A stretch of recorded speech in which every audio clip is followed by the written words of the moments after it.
ایک دوسرے کو عزت دو، برداشت کرو۔ میرے نبی نے فرمایا بہترین مسلمان وہ ہے جو بیوی سے اچھا سلوک کرتا ہو، اور بیوی سے فرمایا میری شریعت میں سجدہ ہوتا تو بیوی سے کہتا خامند کو سجدہ کر۔ بہترین صدقہ اولاد کی تربیت ہے۔ پورا گھر میرے نبی نے نقشہ، ہر ایک کی قیمت بتائی۔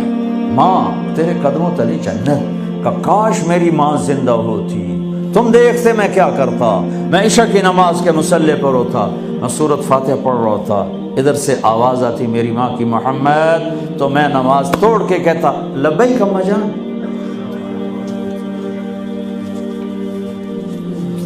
باپ کا تیرے جنت کا دروازہ ہے، باپ تیری جنت کا دروازہ ہے، کھولنا توڑنا نہیں، کھولنا توڑنا نہیں، توڑ دیا تو جنت میں نہ جا سکو گے۔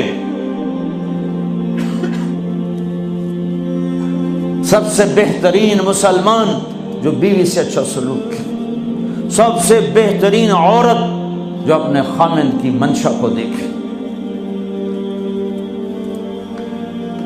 پھر آپ نے ایک عجب بات فرمائی جو معاشرے میں بہت بوجھ بنتا ہے جس کا، ہاں بھائی تمہیں ایسا صدقہ بتاؤں جس سے بڑھ کے کوئی صدقہ نہیں، تمہیں ایسا صدقہ بتاؤں جس سے بڑھ کے کوئی صدقہ نہیں۔ انہوں نے کہا جی کیا؟ کہا الابنۃ المردودہ، جس کی بیٹی کو طلاق ہو گئی یا بیوہ ہو گئی اور گھر واپس آ گئی ماں باپ کے، یا ماں باپ نہیں ہے تو بھائی ہیں، وہ ایک بوجھ بنتی ہے ماں باپ پر بھی، اور بھائی تو ویسے ہی باغی ہو جاتے ہیں۔ میرے نبی نے فرمایا اس بچی پہ خرچ کرنا کائنات کا سب سے افضل صدقہ ہے۔ گھر، ایک گھر کیسے چلتا ہے؟ ہمارے ہاں پنجاب، سندھ، بلوچستان سرحد میں بہنوں کو وراثت میں کوئی حصہ نہیں ملتا، سب بھائی کھا جاتے ہیں۔ میرے نبی نے فرمایا جس کو اللہ نے 2 بہنیں دیں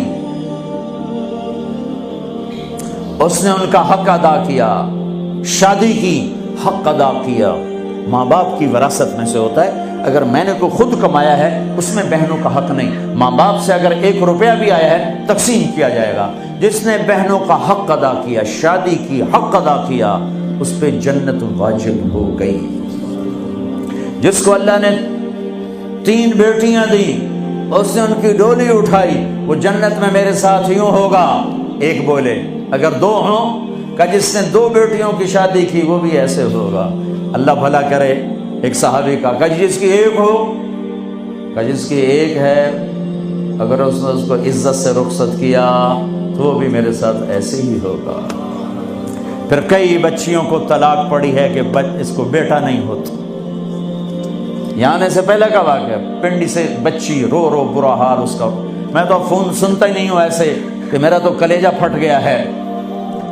ہے کہنے لگی کہ سسرال نے کہا تھا بیٹی ہوئی تو طلاق دے دیں۔ میں نے کہا اس میں میرا کیا قصور ہے، اور بیٹی ہی ہوئی اور مجھے طلاق پڑ گئی، اور میں گھر آ گئی 22 سال کی عمر میں۔ بیٹی دینے والا اللہ اور ظلم کرنے والا سسرال۔ میرے نبی کو اللہ نے بیٹے دے کے اٹھا لیے، قاسم اٹھا لیے، عبداللہ اٹھا لیے، ابراہیم اٹھا لیے، 4 بیٹیاں دی، 3 زندگی میں اٹھا لی، زینب، ام کلثوم، رقیہ، تینوں آنکھوں کے سامنے چلی گئیں۔ فاطمہ سے نسل چلی، آپ نے فرمایا لوگوں کی نسل بیٹے سے چلتی ہے، میری نسل میری بیٹی فاطمہ سے چلی تھی۔ اس لعنت کو دھویا۔ عورت کا کیا قصور ہے اگر اس بیچاری کو بچیاں ہو رہی؟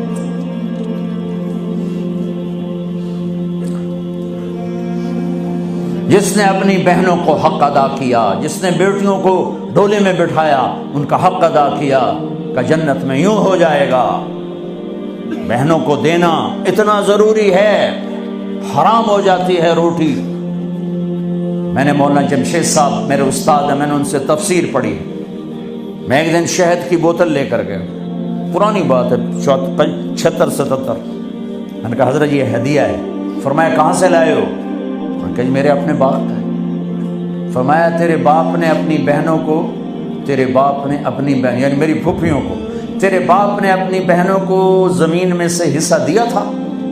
یہ سوال کیوں کیا؟ 10 روپے کی شہد کی بوتل تھی اس وقت، کہ اگر دیا تھا تو یہ میں لے لوں گا، اگر نہیں دیا تو پھر یہ حرام ہے، میں نہیں لوں گا، یہ مطلب تھا۔